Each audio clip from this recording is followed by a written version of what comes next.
Now, from Kansas City's breaking news leader, this is 41 Action News. More delays. Why a highly anticipated attraction is holding off on its opening day. And saving money, how much celebrating this 4th of July can cost. We have a few tips to save some bucks. And finding his way back home, how the memory of one son came back to his mother in a most surprising way. Good morning and happy Friday. I'm Zhao Shen. And I'm Patrick Fazio. Welcome to 41 Action News today. I am so glad it's Friday. Yeah. You've been having some issues this morning. I'm having technology issues. Kaylee, I just can't figure it out. Can you help me out? You got your weather computer working, don't you? A little bit. A little bit? It's my Friday too, so I'm having a little bit of an issue as well. But that's all right. We're watching showers and thunderstorms this morning. Nothing severe, just good old-fashioned thunderstorms from really now Bethany northward along I-35. Some of the heaviest rainfall over to Maryville and along the Iowa-Missouri state line. If we go ahead and zoom in here just a little bit, you can see Grant City dealing with this rain, Hopkins, as well as, again, Bethany and over to just the far and western edge of Princeton. Otherwise, if we zoom in toward the Jamesport area, Trenton, there was a few showers, but they've fallen apart. And if we slide down I-35 toward the metro, there's a few light showers that are in the northern part of the metro area from Smithville up I-35 to Plattsburgh, Turney. Those spots, it's going to be a very light rain, if only a sprinkle at this point in the viewing area. So we'll keep watching those showers. Otherwise, it's a warm start, guys. Look at those temperatures downtown.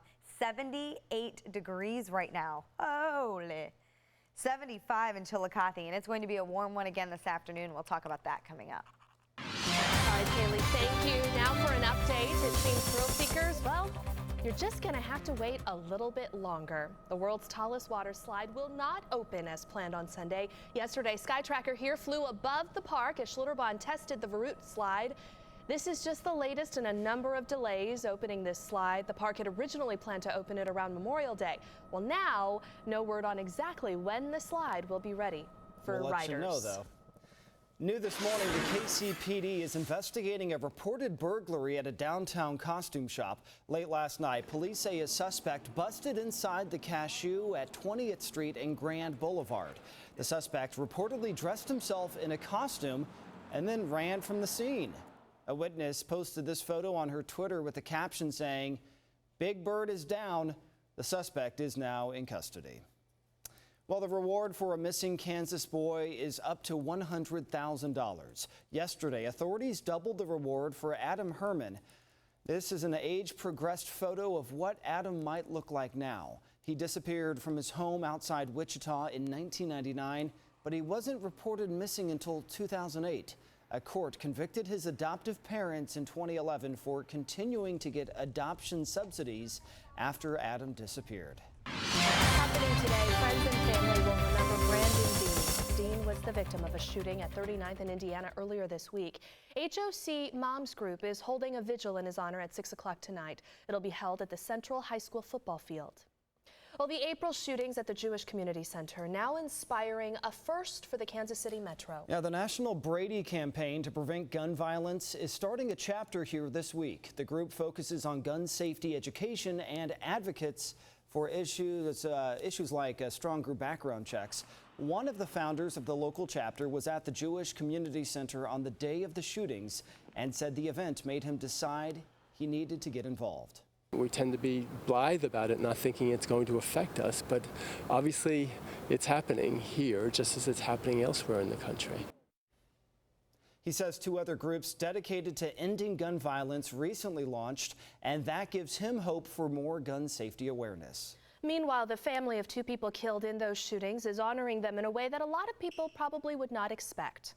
It was presented to us that they would like to memorialize Reet through scouting, and they gave us several options, and one of the ideas that came about was the BB gun range at Camp Nash. Today, only on 41 Action News at 10, Garrett Hake will tell us why the mother of a murdered son chose a gun range to honor him. A Kansas senator thinks the suspected Jewish campus shooter got off easy in a previous case. Now he wants to make sure that doesn't happen again. Jerry Moran wants the Department of Justice to review its policy for plea bargains. In a previous case, the government gave Frazier Glenn Cross, also known as Glenn Miller, a deal. That came despite the fact they deemed him a, quote, serious threat. 4:33 now, and a traffic alert for your commute this morning. It could cause some big delays here. Starting at 9 o'clock this morning, crews will close 95th Street just east of Antioch. They're replacing some old sewer lines there. Now, the intersection at 95th and Antioch will stay open. Crews are hoping to finish this project by 5 o'clock on Saturday evening. And you can also expect lane closures along 635 starting at 5 this morning. Crews in Platte County will be closing the right lane of Route 9 on I-635 south until noon today. This is all part of a project on 635 that will also close some ramps and detour traffic.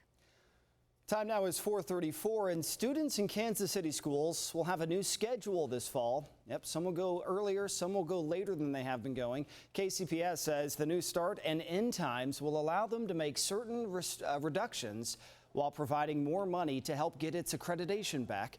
For a closer look at the new schedule, visit the links seen on 41 section of our website, KSHB.com. Olathe Elementary School students will have iPads when they go back to school. Education officials approved the 2-to-1 initiative this week. It provides classrooms with one iPad for every 2 students. New technology for middle and high schools will be considered in the coming months. A special surprise for a young boy from Gladstone who's had a rough ride through life. The 9-year-old suffers from brain cancer, and last night his community tried to help him through this tough time. Jenna Hanchard was there when he got a big surprise. This is my snake, Isabel. At 9 years old, Kaden McGuire is a pretty cool guy. A snake, My Harley boots. cool boots, and a bedroom filled with his favorite motorcycle gear, Harley Davidson. But right now, Kaden is having a tough time. I don't really like going to school because lots of kids bully me and stuff. What do they say? They run past me and say, "Ha ha, he's bald." And that doesn't make you feel good. In January, doctors gave Kaden a 20% chance to live. He was diagnosed with brain cancer when he was 5, and a couple of months ago, the cancer returned to his spine. Now he's spending his summer days going through chemotherapy. He is so strong. He was so amazing. Like, I'm weak. And like when he would get sick during the treatments and stuff, he's like, "It's okay, Mom, I got it. I could do this." Tonight, a community came together to give Kaden that extra strength and a special surprise. Awesome, a new class! A pile of gifts from his favorite motorcycle brand. Oh my! You never imagine your kid being sick, you know? He was healthy when he was born, and you see all these other sick kids, and you pray to God your kid never gets sick, and then you hear that your kid's sick. It's just overwhelming. And while Kaden's ride through life hasn't been easy, the love from his family and friends makes this ride a little sweeter. He's a strong kid. He's going to fight this all the way, and I believe it. And that was Jenna Hanchard reporting. Kaden's mother is a single mother, and she actually recently lost her job because she has to take so much time off to take care of Kaden. She says she is so grateful for the community support. Great story there.